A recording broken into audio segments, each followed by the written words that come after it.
اللہ اللہ کا مزہ مرشد کے میں خانے میں ہے، اللہ اللہ کا مزہ مرشد کے میں خانے میں ہے۔ نحمده ونصلی علی رسولہ الکریم، اعوذ باللہ من الشیطان الرجیم، بسم اللہ الرحمن الرحیم۔ امن قریب انشاءاللہ تعالی وظائف کا ایک سلسلہ شروع کریں گے کہ جو لوگوں کے نفع رسانی کے لیے انشاءاللہ وظائف بتاتے رہیں گے، اصل لوگوں کی طرف آنا چاہیے۔ قرآن میں اللہ تعالیٰ فرماتے ہیں فَاسْأَلُوا أَهْلَ الذِّكْرِ إِن كُنتُمْ لَا تَعْلَمُونَ، تو اہل ذکر سے سوال کرو۔ ہر علم کے، ہر فیلڈ کے اہل ذکر جدا ہے۔ علم العملیات جس کو علم الرقیہ حدیث کی روح سے کہا جاتا ہے، اس کے ماہر جدا ہے۔ علم تصوف جس کو علم تزکیہ کے عالم کہتے ہیں، جس کو اولیاء اللہ قادری، نقشبندی، سہروردی، چشتی، شاذلی، شتاری وغیرہ وغیرہ جتنے بھی سلاسل ہیں ان کے بزرگوں کو جانتے ہیں، تو وہ ان کے ماہر تھے۔ تصوف کے علم کے مہارت اور علم التزکیہ کے علم کی مہارت آپ کو ان سے سیکھنی ہے۔ اسی طرح ہر فیلڈ کے ماہرین الگ الگ موجود ہے۔ یہ نہیں ہے کہ آپ نے دین کا ایک فیلڈ سیکھ لیا دوسرے میں آ کر انگلیاں مارو، مسئلہ یہی پہ خراب ہے۔ جو لوگ نصیحت کرتے ہیں نا کہ یہ لوگ انجینئر، یہ ڈاکٹر جو ہے نا ترجمہ پڑھ کر جو ہے نا لوگوں کو جو ہے نا نصیحت کرنا شروع کر دیتے ہیں، اللہ کے غلط ہے، کیونکہ اس نے اس تربیت اور اس مجاہدے سے نہیں گزرے ہوتے، اور اس نے جو ہے نا دین کو صحیح سمجھا نہیں ہوتا، یہ ہم بھی مانتے۔ مگر انہی سے سوال کر لو کہ یہ جو علم العملیات اور علم تصوف میں آپ لوگ انگلیاں مارتے ہو، یہ کہاں سے سیکھا ہے؟ نہیں، علم کی بزرگوں کی کتابیں پڑھ کر جو ہے نا نقل مارتے، اور جب پستے تو پھر بولتے یار پیر صاحب کے پاس چلے جاؤ، تصوف کے بارے میں پوچھ لینا اس سے، اس عامل صاحب کے پاس چلے جاؤ، اس سے علاج اور معالجے کے بارے میں پوچھ لینا۔ تو بھائی ہمارے جو وظائف کا سلسلہ ہوگا الحمدللہ، اس کے ہر وظیفے کے پیچھے الحمدللہ ہماری مجاہدہ ہوتا ہے اور محنت ہوتی ہے۔ ہم وہ وظائف پیش بھی نہیں کرتے جو وظائف ہم نے پڑھے نہ ہو۔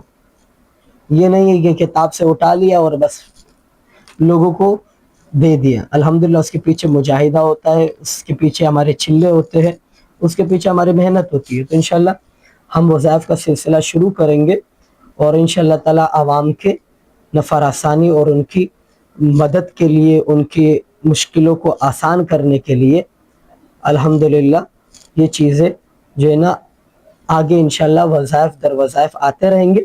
اور پھر انشاءاللہ علم الرقیہ پر تو ہم نے کام شروع کیا ہے الحمدللہ۔ جو بخاری شریف میں جتنے احادیث تھے وہ سارے آپ کے سامنے پیش کر دیے ہیں میں نے، اور ابھی صحیح مسلم میں جو روایات موجود ہے علم الرقیہ کے حوالے سے، تو وہ بھی میں ایک ایک پیش کر رہا ہوں انشاءاللہ تعالی۔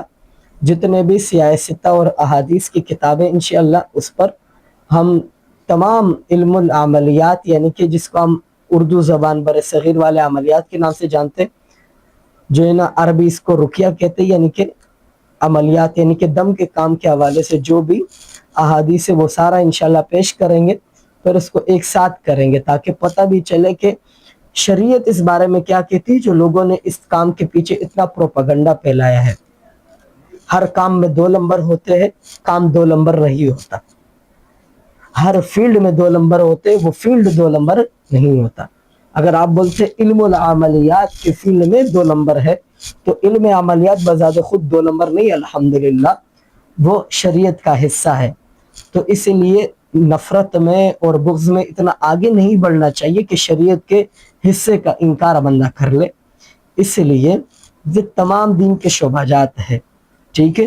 ایک شعبے میں کام کر کے اپنے آپ کو ترم خان سمجھنے والوں، دین کے کافی شعبہ جات ہے، اور ہر شعبے کے ماہرین ہوتے، اور ہر شعبے کے ماہرین کی عزت کرنی چاہیے، نہ کہ اپنے آپ کو جو ہے نا اعلیٰ در اعلیٰ در اعلیٰ سمجھتے، لوگوں کے آت کے آلے بن جاؤ، اور پھر نہ یہاں کے رہو نہ پھر وہاں کے رہو، خود کو اعلیٰ کہتے کہتے کہتے کہتے اس مقام پر آ کر کھڑے ہو جاتے ہیں کہ پھر نہ یہاں کے ہوتے نہ وہاں کے ہوتے، ہم تو اعلیٰ ہے، ہم تو اعلیٰ کام کر رہے۔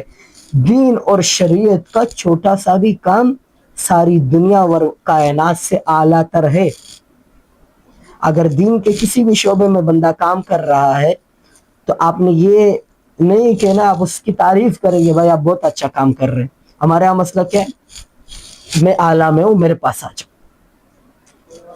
جو ہے نا میں اعلیٰ ہوں میرے پاس آ جاؤ، میرا کام اعلیٰ ہے میرے پاس آ جاؤ۔ اللہ کے شریعت کا کوئی بھی کام جو ہے نا وہ غیر اعلیٰ نہیں، سارے اعلیٰ ہے، اور دین کا ایک حصہ بھی جو ہے نا وہ بہت بڑا اور بہت معتبر ہے۔ چھوٹے سے حصے اور شعبے میں کام کرنے والا بھی ہمارے نزدیک معتبر ہے اور معتبر ہونا چاہیے اور اس کی عزت کرنی چاہیے، نہ کہ اپنے شعبے میں کام کرتے کرتے جو ہے نا بقایا شعبہ جات کا انکار بھی کرو، بعد میں جب پتہ چلے کہ ہم نے تو شریعت کا انکار کر کے بیٹھے ہیں، اور شریعت کا انکار کرنے کے بعد آپ کو پتہ ہے جو آپ کے اعمال ہیں وہ کہاں جائیں گے، آپ کے اعمال نامے میں نہیں جائیں گے، وہ کہیں اور جا کر لکھے جائیں گے، یا آپ کو انشاءاللہ مرنے کے بعد پتہ چلے گا۔ دین کی بات کو آگے پھیلانا صدقہ جاریہ اور نیکی ہے۔ السلام علیکم ورحمۃ اللہ وبرکاتہ۔ جزاک اللہ۔